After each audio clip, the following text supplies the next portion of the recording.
다만은 오전에 하지 그래. 저분은 좀 오랜만에 등장한 것 같습니다. 꼭두각시된 총리 지금부터 얘기를 해보겠습니다. 정호성 전 비서관의 휴대전화 녹음 파일 가운데 일부가 또 공개가 됐는데요. 이번에는 정홍원 전 총리가 등장을 합니다. 민정수 원장님. 예.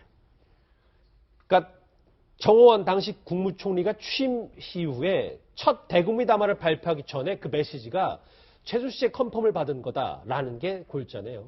그렇죠. 이제 2013년 10월 27일 날 그 정호성의 통화 내용이기 때문에 이제 그거 아마 우리 시청자 여러분들 다 기억하실 거예요. 예. 그 국정원 댓글간으로 말하자면 대통령께서 그 담화를 하기 전에 그 내용이 이제 그거잖아요.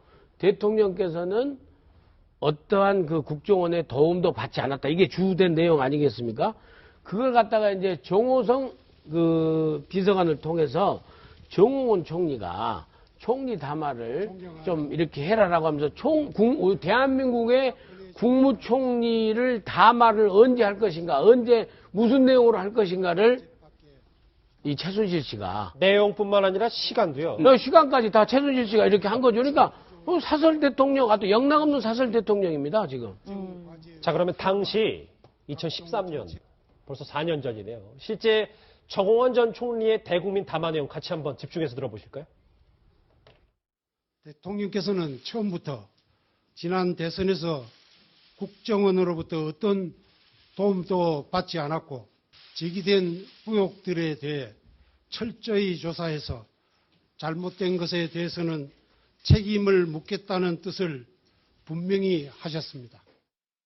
네, 뭐 시간을 정해줬다 이런 얘기와 함께 내용에도 관여했다는 게 굉장히 중요한 부분일 것 같아요. 네, 그래서 그 탄핵의 주요 사유가 국민 주권과 법치주의에 위반했다라는 것인데 이 대통령 뒤에 마치 또 수렴청정을 하듯 최순실이 어떤 그 대통령에 대한 어떤 개입뿐만이 아니라 심지어는 총리의 연설에까지도 개입한 정황이 지금 드러난 것 아닙니까? 예. 이렇게 보면은 최순실이 특검에 그 출석하지 않은 것 자체도 이제 상당히 사회적으로 공분의 대상이 되는데 계속해서 시간이 갈수록 그 최순실의 국정농단이라든지 또는 그 대통령의 최순실에 대한 의존, 지난번에 간담회에서 그렇게 말씀하셨거든요.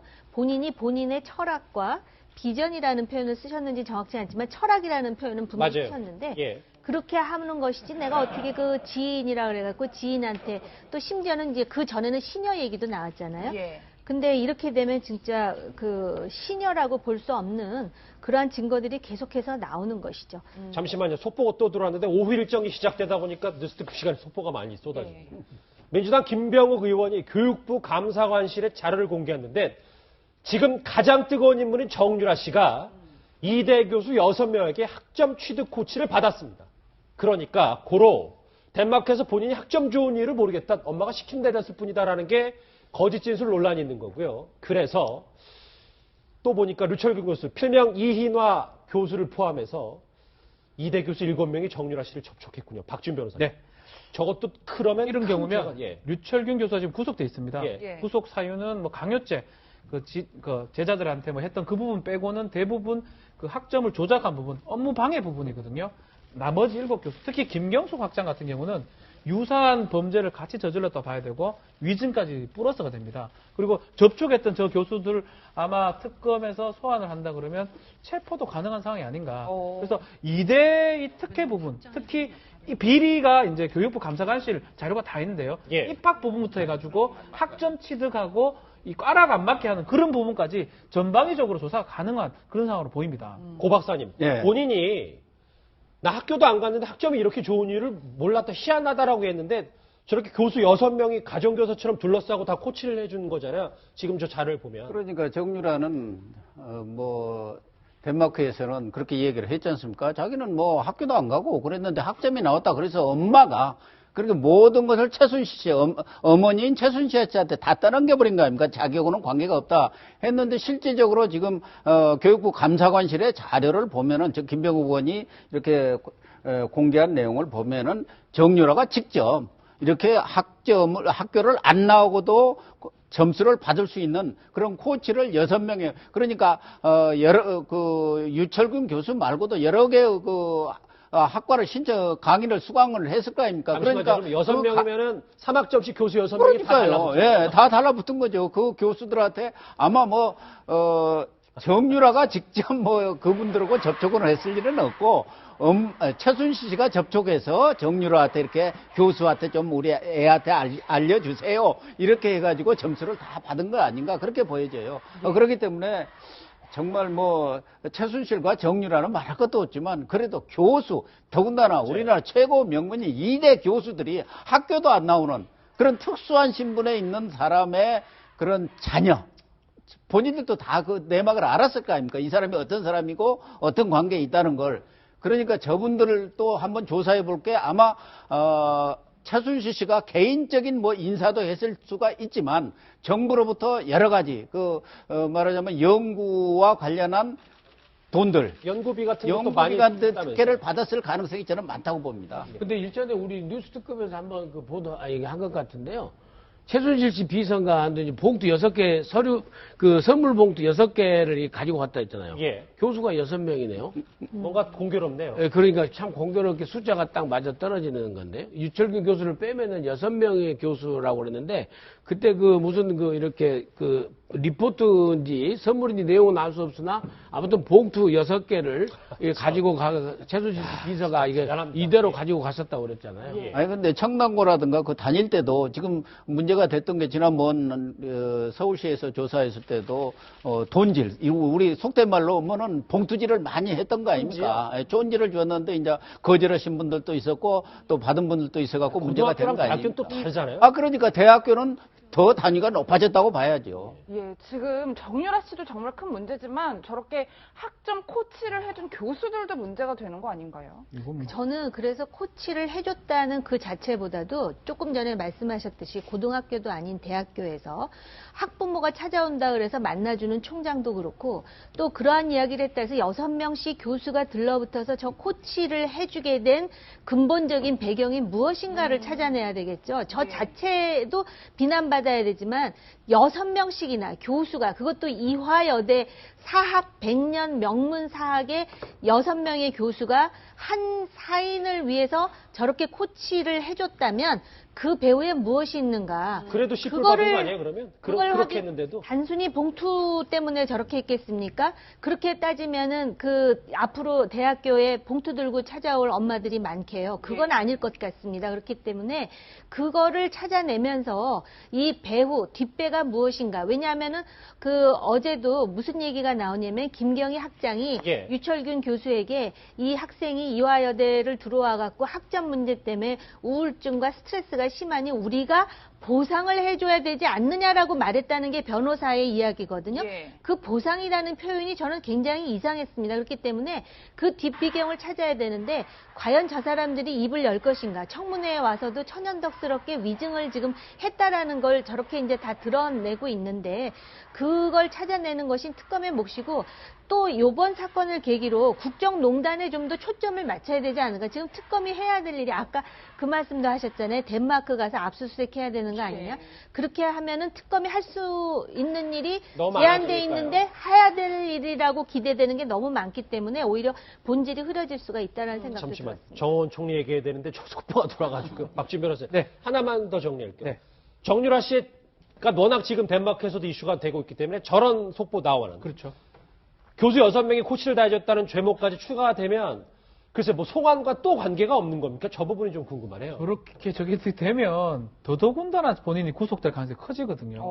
그러니까 도저히 안 제가 개인적 생각입니다. 그렇기도 하고 덴마크에도 아마 대서특필이 했다고 그러더라고요. 그렇기 때문에 덴마크 법정에서도 정유라 사건, 우리 대한민국하고 얼마나 큰 사건인지 아마 인지를 하고 있는 걸로 보이고 다만 지금 교수 6명이 아마 감사관에 적발된 사람 6명일 겁니다.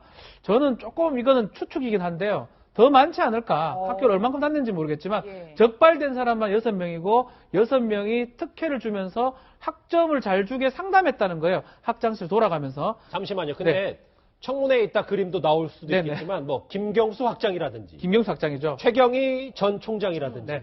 남궁 그분들 네. 그분들은 다 아니라고 했는데 그러면 저 정도 위증은 얼마나 또 일단은 지금 류철균 교수 사실 별거 아니에요. 똑같아요. 업무 방해한 거하고 자신 학점 올려준 거거든요. 그리고 제자들이 막 증언을 잘못하면 뭐 어떻게 불이익 주겠다는 강요 부분인데 그걸로 지금 구속이 됐어요. 예. 구속이 됐는데 그 사람은 청문회 와서 위증한 바는 없거든요. 그렇죠. 나머지 사람들은 청문회 와서 좀 위증이 돼 있는 상황입니다. 예. 이제 마지막 9일날 청문회 때 참석해서 그걸 번복하면 국회에서 고발하지 않을 수 있지만 예. 지금 상황이라면 위증은 한 거기 때문에 위증 플러스 업무 방해가 되기 때문에 이것만 보더라도 류철균 교수에 비교해 보면 충분히 구속할 수 있는 사유가 된다고 봅니다. 덴마크에서 긴급 체포됐고 정유라 씨는 그러자마자 이 여러 발, 뭐 국회발, 뭐 특검발 해서 정유라 씨 관련 2대 특혜 입학 의혹도 쏟아져 나오는 것 같습니다. 속보 나오면 또 정리하기로 하고 다시 정원 전 총리 얘기로 민영수 사장에 가볼게요. 대통령보다 먼저 총리 담화 내용을 최순실 씨가 손을 만졌다는 건데 예.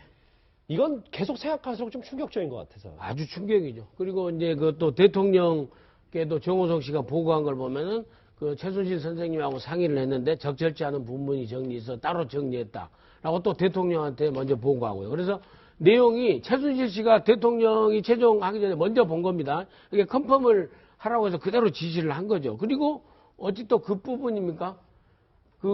그때 일정이 그때 한 건지 또 지금 다른 데인지 몰라도 일정도 잠깐 나왔습니다만은 이대로 그냥 그 출국하시면은 대통령께서 출국하시는 게 모양새가 좀 안 좋다 그래서 출국 전에 무슨 얘기를 하셔야 된다 해가지고 그 수석 비서관 회의인가 국무회의인가를 또 주재하도록 해가지고 그것도 끝나고 나니까는 정호성 비서관이 최순실 씨에게 선생님 말씀대로 그 회의를 해서 잘 됐습니다. 또 이런 그 메시지까지 또 보냈잖아요. 그거요. 지금 말씀하셨던 최순실 씨가 지시를 내린 지 나흘 만에 대통령이 공식 입장 밝혔던 대통령의 그 목소리 같이 한번 들어보시죠. 현재 재판과 수사 중인 여러 의혹들에 대해서는 법과 원칙에 따라 확실히 밝혀나갈 것입니다. 네, 최순실 씨 뭐 대통령의 거취도 일일이 보고받고 야당의 반응까지 살폈다고 하는데 뭐 박 대통령은 국정에 참여한 게 1% 미만이다 이렇게 주장하고 있는데 뭐 이게 납득이 될까요? 납득이 안 되죠. 뭐 대통령 그랬지 않습니까? 보좌진이 미비해갖고 완비가 안 돼서 이렇게 연설문에 대해서 뭐 이렇게 참고로 자문을 받은 정도에다고 얘기를 했었죠.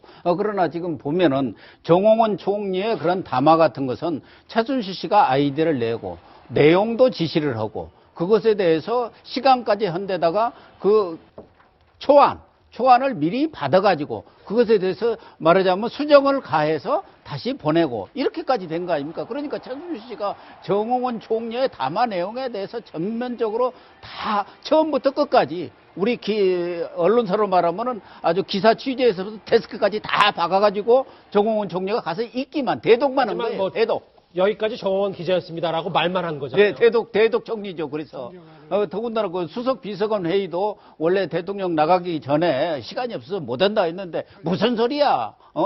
그냥 나가면은 여러 얘기가 있으니까 비서관 회의 열어서 하라고 하니까 바로 하고 나서 정호성 비서관이 그랬지 않습니까? 선생님 말씀대로 했는데 효과가 좋습니다 하고 이렇게 칭찬을 할 정도였으니까 뭐 거기다가 지금 야당의 그런 그 반응까지도 일일이 체크를 했던 거 아닙니까? 그때는 아마 김한길 대표고요. 그래가지고 상당히 강력한 대여 투쟁을 했었던 때입니다. 김한길 대표 야당이. 그렇기 때문에 그런 반응까지를 포함해서 예. 저쪽에서도 이렇게 난리가 치고 있는데 뭔가 대책을 세워야 할 거 아니냐. 그러니까 정호성 비서관이 그렇게 야단을 치는데 국민들로부터는 별로 장애 투쟁한다 해서 호응을 받지 못하고 있습니다. 이렇게 뭐 좀 안심을 시키는 이런 뭐 내용까지 나온 거 보면은 예. 최순실 씨가 뭐 여권 내 청와대뿐만 아니라 야당의 이런 반응 이런 것까지를 다 취합해 갖고 또 고치를 하고 그러니까 국정을 다 그냥 쥐고 흔들었다고 봐야죠. 정원 전 총리 오랜만에 목소리 얘기까지 한번 최순실 씨 관련해서 들어봤습니다.